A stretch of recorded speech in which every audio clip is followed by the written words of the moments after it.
politeness and interaction on pragmatics. The first, what the meaning of politeness and interaction on pragmatics? A linguistic interaction is necessarily a social interaction. Interaction occurs when speaker and listener are active. So, how about the factors? Factors which relates to social distance and closeness are established prior to an interaction. Typically, social distance and closeness involve the relative status of the participants based on social values tied to such things as age and power.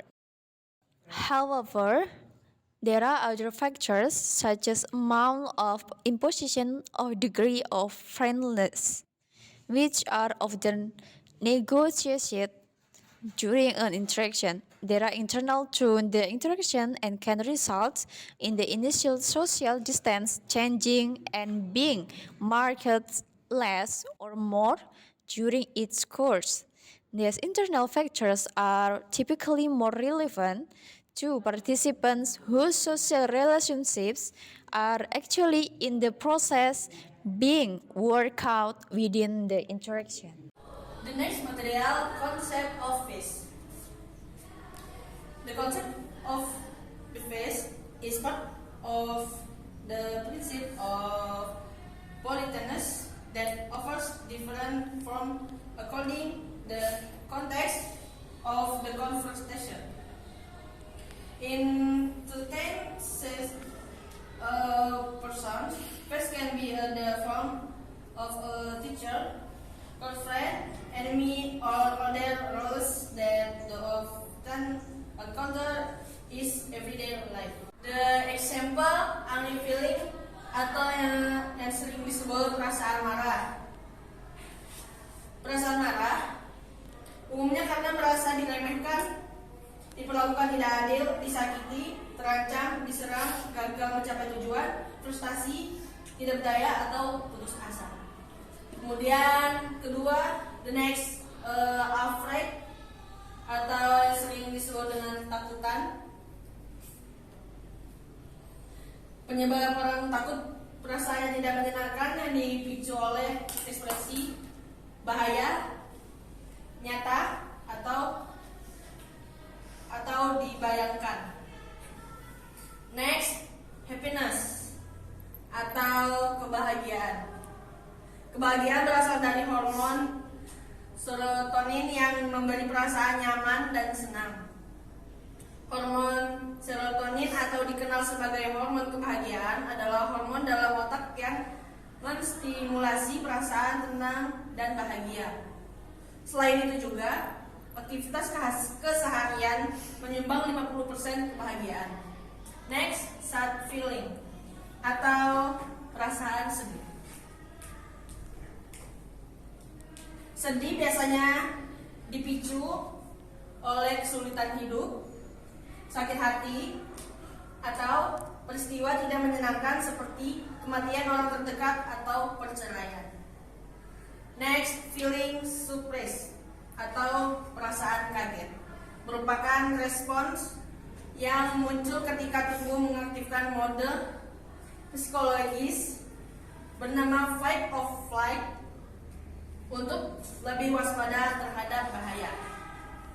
Okay, in this sections I will explain about face trading aid or FDA from Brown Davidson.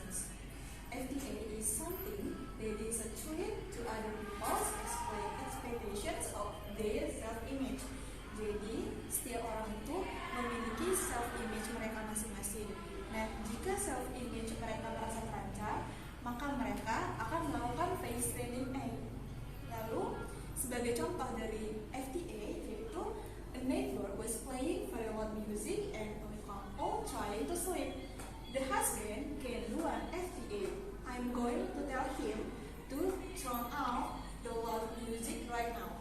Nah, dari contoh ini kita bisa mengetahui bahwa seseorang tetangga memainkan musik dengan sangat kencang dan a couple suatu pasangan sedang berusaha untuk tidur. Nah, karena si suami merasa terancam karena tetangganya memainkan lagu dengan sangat kuat, maka si suami melakukan face raising eye. Face raising eye-nya adalah I'm going to tell him to turn up the loud music right now. Saya akan mengatakan kepada dia ini adalah tetangga, untuk mematikan musik yang sangat kuat tersebut sekarang juga. Nah, ini adalah contoh dari FDA atau face raising eye. Okay, the next material is about face saving aid from Brown Levinson. Face saving aid is something that is least likely to cause a trip. Jadi, face saving aid ini adalah jawaban alternatif dari FDA. Nah, jadi FSI ini lebih kepada dia mengurangi ancaman dari kalimat yang akan dia utarakan kepada seseorang tersebut. Nih, untuk contohnya yaitu a neighbor was playing very loud music and a couple trying to sleep. The wife can do an FSA, that is, maybe we can ask him to stop playing that music because it's getting late and we need to sleep. Pada contoh ini, kita bisa melihat bahwa si istri lebih memperhalus kata-katanya agar si tetangga tidak merasa bahwa self-image-nya itu terancam dari kata-kata because it's getting late and we need to sleep. Karena si istri memberikan alasan dari mengapa si tetangga harus mematikan musik tersebut. Materi selanjutnya adalah politeness strategis atau strategi kesopanan.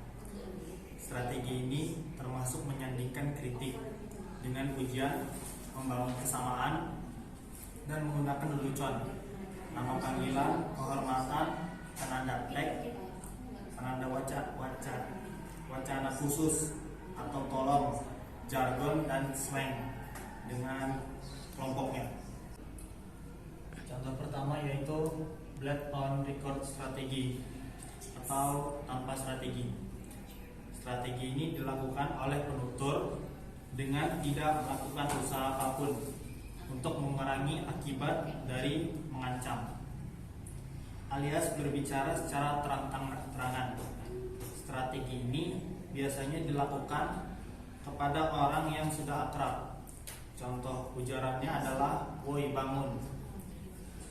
Yang kedua, negatif politeness strategi atau strategi kesantunan negatif. Strategi ini mengandung kesopanan yang kadarnya rendah. Misalnya ketika kita membangunkan satu teman kosan dengan tuturan "Fen, bangun dong". Sebutan Fen adalah bentuk dari kesantunan negatif. Dan yang ketiga, positif politeness strategi atau strategi kesantunan positif. Strategi ini digunakan untuk menunjukkan keakraban dan biasanya digunakan kepada lawan tutur yang tidak dikenal atau kepada lawan tutur yang sudah kenal tetapi kebutuhannya besar. Misalnya, kita akan berbicara lebih sopan dengan teman kampus yang belum dikenal daripada kepada teman yang sudah dikenal. See on me, I'm out. I did you hit that bitch, sit back, cause the real bitch you pull up.